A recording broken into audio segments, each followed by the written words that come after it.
Why mechanics hate engineers. Idiot mechanic did not take the things apart in the sequence that the engineers specified on the engineering drawings. It is not engineers' fault if mechanics can't read simple instructions. All the rust means the parts have been there a long time, and other mechanics took they apart without any trouble. Just read the instructions, you moron! Engineers still suck donkey balls. They had to put it way down in there Where you could burn yourself. where you could burn yourself, where you can barely reach it. Yeah. Again, another engineer that should get castrated so he won't reproduce any more morons. There has always been some banter between mechanics and engineers. Mechanics think engineers are a bunch of entitled idiots who have never held a wrench in their lives and have no idea what's actually like to work on a car. Engineers, on the other hand, think mechanics are just lazy bastards who can't remove a few bolts, replace a part and put everything back together without complaining. Now, according to absolutely reliable sources, this whole thing started decades ago. Back then, engineers and mechanics were actually best friends. Then one day, the mechanic supposedly fucked the engineer's entire family, including the dog as well. Since that day, the engineer has dedicated his life to revenge, making every mechanic's job as miserable as humanly possible. It got so bad that an engineer would happily fight his way through 1,000 horny supermodels if it meant he could hide an extra bolt behind the engine block, just to ruin a mechanic's afternoon. But most of us are neither mechanics nor engineers. So before we start picking sides, let's look at things from both perspectives. Let's start with the mechanic. A lot of people think mechanics hate engineers because modern cars have become too complicated. But that's not really the reason. If anything, complicated cars can actually be good for business. More complex systems usually mean bigger repair bills, more specialized work, and fewer people trying to fix their cars in the driveway after watching a 10-minute YouTube tutorial.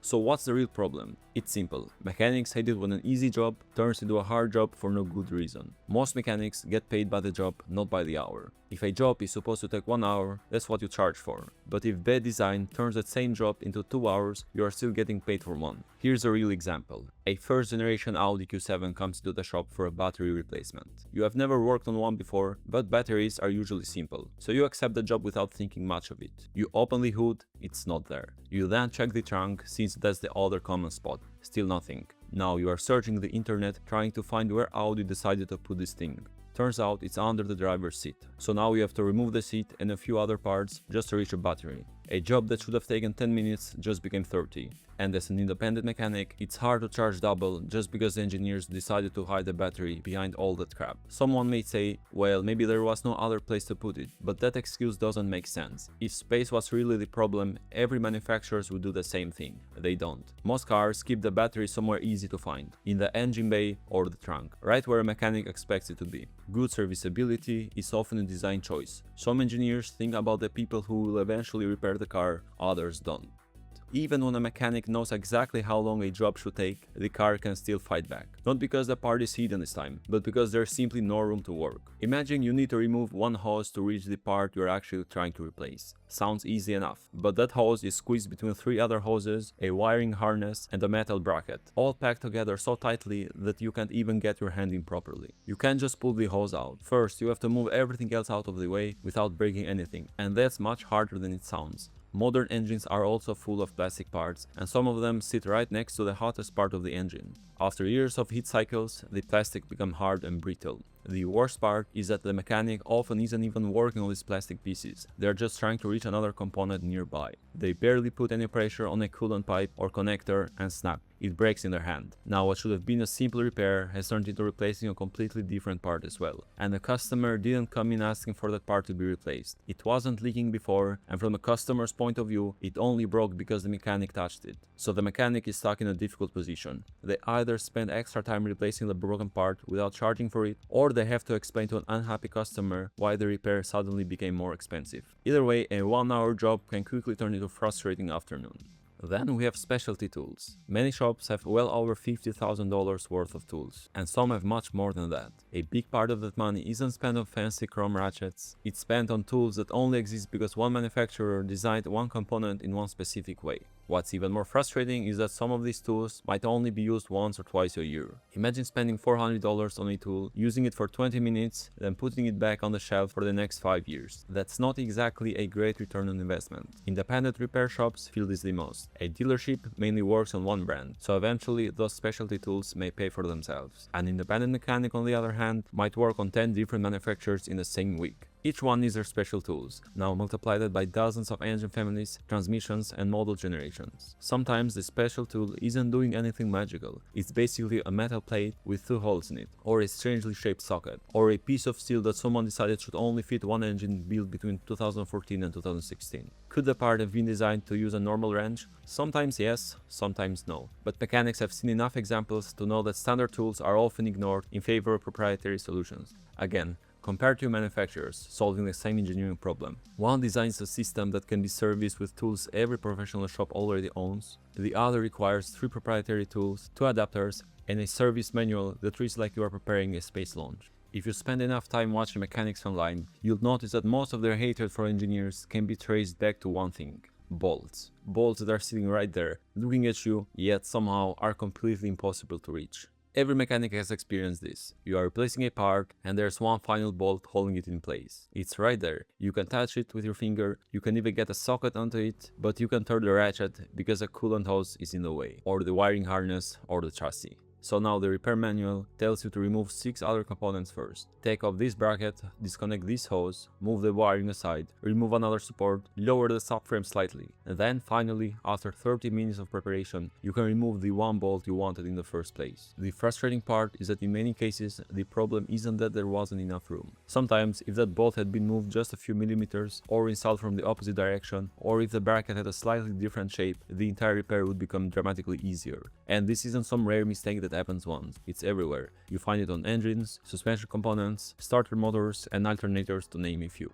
There are countless examples where the repair is difficult not because the technology is advanced, but because serviceability was never part of the conversation. Now, to be fair, engineers work under a huge number of constraints. Sometimes there genuinely isn't a better solution, but mechanics also know there are plenty of cases where there was a better solution. Another engineer at another company solved the exact same problem without turning a 2-hour repair into an all-day job. That's why mechanics don't automatically blame modern cars, they blame poor design, because when 2 nearly identical cars require completely different amounts of labor for the same repair, it's hard to argue that the extra work was unavoidable. Sometimes it really does feel like the engineer's only goal was making sure the bolt fit during assembly. What happened after the car left the factory? That sounds like somebody else's problem.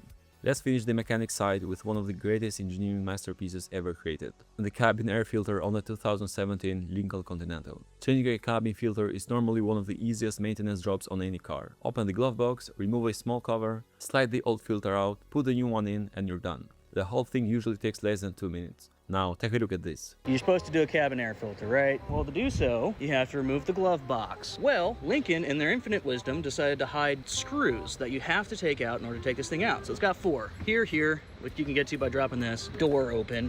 And then there's one down here, and then there's one over here. This one is hidden by this gigantic panel. This gigantic panel is trapped by this panel back here. And then you have to pop this panel off, and these pop tabs require you to pull this way. Well, guess what you need to pull this way? Space. Guess what you don't have? Space. And then, once you pull it out, you then have to pull backwards because it has more pop tabs up here. So it's not just as simple as pulling this way. You also then have to pull this way. And then you would think to yourself, okay, well, I've got 3 screws. That surely should be it. No, you have to pop this panel down because it's hiding the screw over here. So you finally get all of that done, right? This panel also comes off. It's down there. Unhook the stupid light. And then you're like, okay, surely this will just fall right out. Nope, you have to have it at the right specific angle, and this is still kind of in the way, so that makes that kind of hard. Now I can just pull it out, right? No, there's more screws.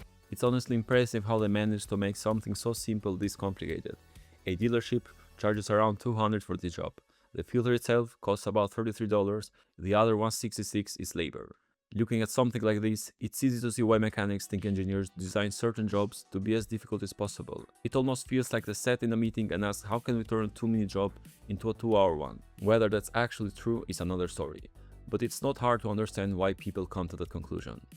So far, we've only heard the mechanic's side. Now let's look at things from the engineer's perspective. And if we're being honest, they have one of the hardest jobs in the entire automotive industry. It's very easy to stand next to a car that's already built, point at a hidden bolt and say, who designed this? Every single component in a car is fighting for space. The engine, transmission, electronics, crash structures all need room. Hundreds, sometimes thousands of individual parts all have to fit together inside a space that isn't getting much bigger. In fact, in many cases, engineers have less usable space than they did 20 years ago. Modern cars have become way safer. A large part of today's engine bay isn't actually there for the engine, it's there to protect you. Modern crash structures are carefully designed to absorb energy in a collision. The engine has to move in a controlled direction during a severe crash. The firewall has to remain intact, and the passenger compartment has to stay as rigid as possible. A simple, convenient access hatch cut into the wrong spot could change exactly how the structure folds, which could change how well the car protects people inside during an accident. There's also pedestrian safety to think about.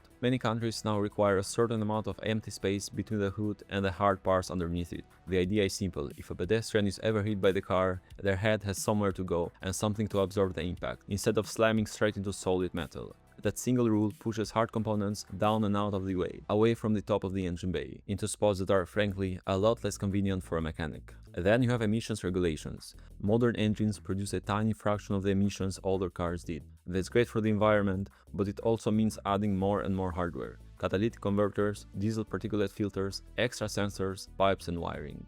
Every new regulation usually means another component that has to fit somewhere, and the engine bay doesn't magically become larger every time lawmakers create a new emission standard. Cost is another huge challenge. People often imagine engineers sitting around trying to invent the best possible car. That's only half true. They're also trying to build a car that people can actually afford to buy. Every bracket, every bolt, every piece of plastic, every minute spent assembling the car on the production line costs money. Now multiply that by hundreds of thousands or even millions of vehicles. Saving just $1 per car may not sound like much, but if you build 1,000,000 cars, you have just saved $1 million. That's why manufacturers spend an enormous amount of time optimizing production. Sometimes a design that makes assembly faster also makes repairs harder, and from the manufacturer's perspective, that's an easy decision. Reliability is another balancing act. Engineers have to think about how a car will survive 10 or 15 years of abuse. Extreme heat, freezing winters, road salt, constant vibration, poor maintenance, different climates all over the world. Every component has to keep working through all of it. Sometimes that means making a repair slightly harder if it improves reliability somewhere else. Then there are styling departments. Designers want lower hoods, sharper body lines, larger wheels, more aggressive front ends. Marketing wants more technology. Customers want more features, everyone wants larger infotainment screens, more speakers, better climate controls, panoramic roofs, heated seats, more airbags. Every new feature needs wiring, modules, sensor, mounting brackets, and somehow all of it has to fit inside roughly the same vehicle. So yes, engineers absolutely deserve more credit than mechanics sometimes give them. Modern cars are engineering masterpieces. Compared to vehicles from 30 years ago, they are safer, cleaner, quieter, faster, more comfortable, and more efficient than ever before. The fact that they work at all is honestly impressive. But, and this is where mechanics make a very important point, every manufacturer faces the same challenges. They all deal with emission laws, packaging constraints, manufacturing costs, weight targets, safety standards, and yet, some manufacturers constantly produce vehicles that are much easier to maintain than others. You can compare two direct competitors from the same year. Same size, same engine layout, similar performance, similar price, built under the same regulations. One might allow you to replace an alternator in under 1 hour. The other requires removing the front bumper, draining the cooling system, removing half the accessories out of the way, and spending the afternoon questioning your career choices. Clearly, modern engineering alone isn't the full explanation. If one company can solve the problem while another creates a nightmare, then serviceability isn't impossible. It's a priority, or in some cases, a lack of one. Good engineering isn't just about making a car easy to manufacture. It isn't just about making it safe or efficient or cheap. It's about balancing every one of these requirements without making life miserable for other people who have to maintain the vehicle over the next 20 years. The very best engineers understand that a car spends only a few hours being assembled at the factory, but it might spend decades being repaired. That's why the mechanics versus engineers debate will probably never disappear. Mechanics see the repair, engineers see the compromises. Neither side is completely wrong, but every time a mechanic discovers that moving one bracket, flipping one bolt around, or leaving just a little more clearance could have saved thousands of hours of labor across millions of repairs, it's hard not to think that serviceability deserved a seat at the design table too.